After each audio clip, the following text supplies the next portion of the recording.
Right. Hi, Christopher. Okay. If a young athlete is well ahead of their development, do you hold back their progress? Okay. So 10% increase a year as a guide. Okay. We've got two athletes. Okay. So they're young and they're running quick. Over 5K. That's a really good point, Christopher. So if we, it's a massive challenge to, do we, how do we hold back? I think this is where sort of the language that we use, if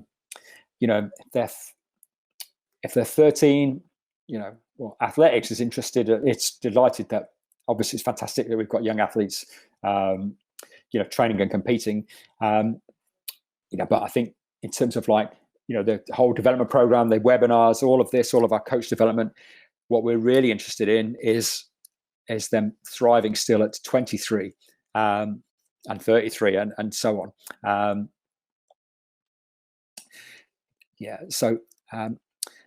Young athletes that run quick in their early teens.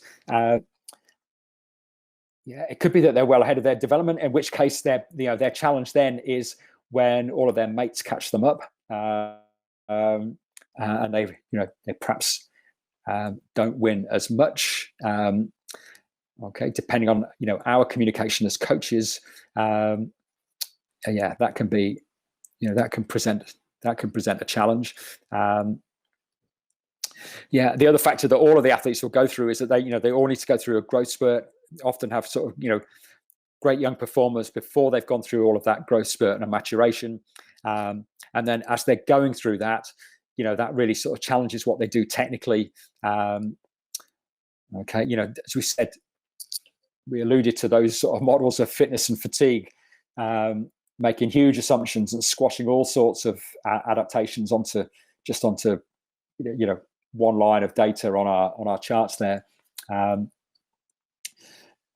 Bone often grows first, and then muscle catches up as a just as a very sort of simple analogy, but that brings all manner of challenges in terms of technical competencies of performers, and then they can get sore, and they can if they've now got to move these different levers, whilst we develop the strength to do that and the energy system capabilities to move quickly. So big challenge. So I think when I say holding back, if you're asking about holding back there, I think a lot of it is sort of the language and the goals that we set, and the so easy to get sucked into running quicker and quicker and sort of tearing up the sort of age group records and the like. Right. Hi, Megan. Right. I know Megan. I can apologise to her in person for keeping everyone waiting this evening. But a good question. How do you adapt training or planning of training the different cycles when athlete becomes injured? So, I guess, the question then is, are we able to do some cross training? So can we, can we cycle? Can we swim? As two obvious examples of ways that we can continue sort of aerobic development and conditioning. And then we need to consider how we phase back the run walk elements of training once we've healed and are ready to do that. And of course, big challenge then is if that's in we need to consider at what phase we're in of that periodized training block. And do we are the goals that we've set ourselves, are they still realistic? Can we still achieve those, or would it be more appropriate to reset goals rather than to rush back and risk exacerbated injury? Hi, Sean. Competed in British Athletics League over 5,000 until I was about 30 years old. 15 minutes 5K. Wanted to do the same now as 53-year-old. What adaptations should I consider in terms of a training plan? I know the sessions I used to do, but an experienced younger runner, and now start from scratch, pretty much endurance and speed wise, and and much older.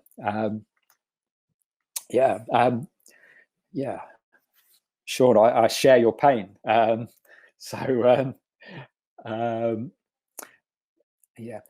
Hey, one thing we can't deny is that if for older performers, then we need to consider recovery. We said, that very simple rule of thumb is hard day, easy day. Undoubtedly we need, more recovery. Training principles are identical. So that doesn't change. So big factor then is recovery, and the fact that some of the physiological our physiological abilities will decline with age. We can hold them back. And we see many athletes, if they're motivated, running at a world-class level, late 30s and into their 40s. But as we progress and continue to get a little older, then some of those abilities will be less. So then it's identifying it's recognizing that. But I think the big factor really is that we might need to have more recovery. That probably goes back to that example I gave of the athlete that I coach who's started doing couple of night shifts, and we're spreading the training components over a longer period at the moment. So that might be something that we consider. In your case, so we're ensuring we're getting all of the elements, ensuring that we're factoring in enough rest.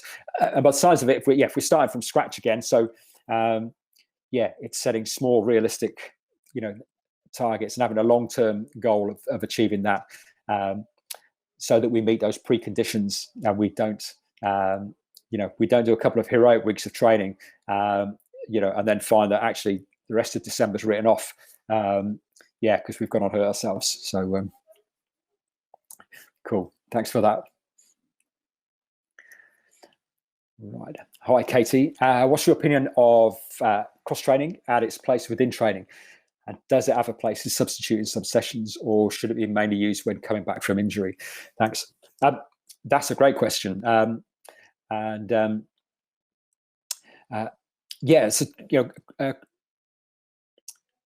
Things like cycling has. I think cycling has some pretty big crossovers, but any sort of form of aerobic training is beneficial, particularly if we find that we running a particular load of training, if we find that we're coming unstuck with that, and perhaps we're getting hurt, but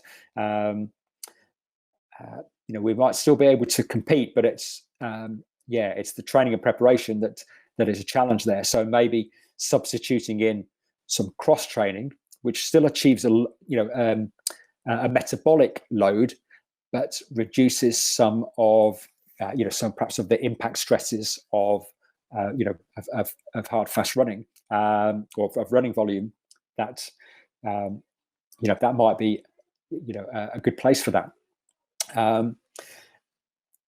So we're Leeds based, so as well as we're kind of endurance central really. So we have a lot of triathletes around, a lot of very famous ones, but also put together some fantastic running performances. So I think if you're going to go to the Olympic Games and you're going to win a medal in the 10,000 or the marathon, you're probably going to do an awful lot of running to do that, to be at the absolute sort of pinnacle there. But if you're going to qualify, and perhaps make those teams and still work at a high level, then there'll be plenty of examples of athletes that have cross training in there, particularly sort of cycling, swimming, sort of triathlon type activities. I realize as I'm saying that, I could think of somebody who's incredibly effective and a perennial finalist in in long distance events, who does a lot of cross training. There's one run a day, and a second session's cross training, but that's often on a cross training machine that mimics the running action, very closely. So I think there definitely is a place for that. Hi, Gordon. Lots of attention been given to an 80 to 20% model. 8% of training done at easy pace, 20% is all the the intensity stuff, be it speed, tempo, type training. So I think that's a really that's a good point, Gordon. And if we actually look at what a lot of the world's best athletes do, then you'll see that often it is they fit that model. There's one caveat to that. If we often look at the world's best performers and then sort of extrapolate backwards from that. So if you're running let's do some easy maths. If you're running 100 miles a week, then that's 80 easy miles and 20 miles of tempo and interval type training. That's a lot of tempo and a lot of intervals, in that training microcycle. Let's use the language.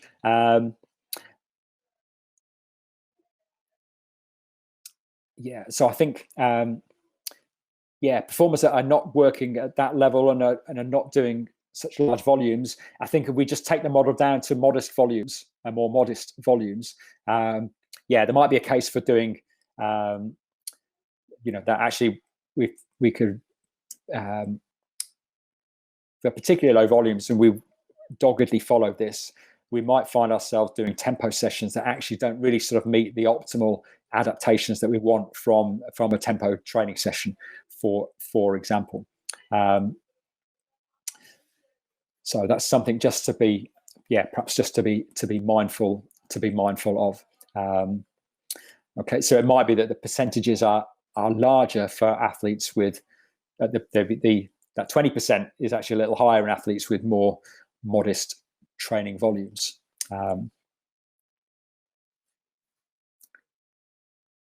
Right, a lady athlete of mine. Hi, Stephen.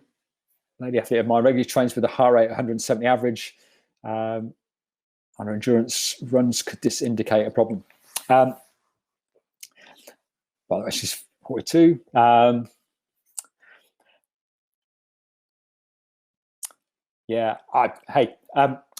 don't know. That's not the first time I've said that either to your question.